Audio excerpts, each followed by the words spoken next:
Dragonic Vanquisher deck profile. Hi guys, you can change the ratios of the cards in this deck list according to your liking, and there are also replacement units for each grade in the end of the video so you can replace units easily. And if you want Dragonic Kaiser Crimson based, you can skip to the end of the video as mentioned in the playheads of the video, and there is the deck recipe for it.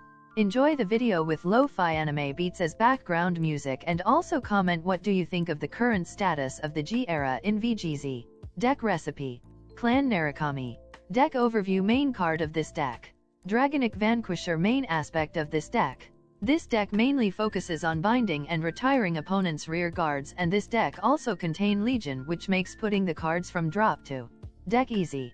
Mulligan Points. Starting hand. As for starting hand, try to have perfect guard for the defense, any grade 1 and 2 for riding, bolt for the stride cost, and Chathura for binding and drawing for the cost of CB1 and GB1.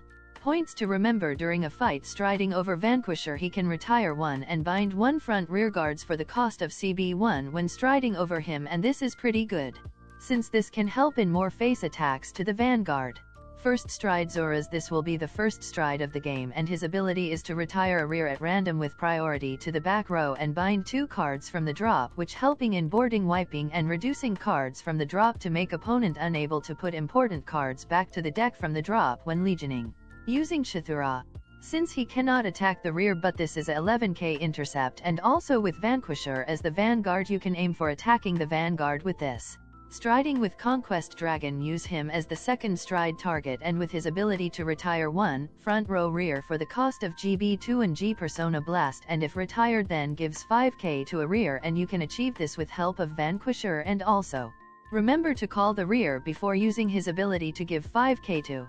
When to use Crimson: if the opponent has intercept with resist, you can use the Crimson as the Vanguard, since this can put back triggers from the drop to deck and can attack the front for no cost, but since our rears are not powerful, so try use him when pushing form 5 to 6 damage. List of replacements. Grade 0 replacements. Use these if you feel the need of crits or restands in the deck. Grade 1 replacements. Both gets a power up when opponent's rear is retired. Grade 2 replacements. Use these if you want 12k power CB2 to retire and power up. Grade 3 replacements. Use these if you want Dragonic Kaiser Crimson based build and the deck recipe for it. Thank you watching Dragonic Vanquisher deck profile, and comment what do you think of the current status of the G era in VGZ.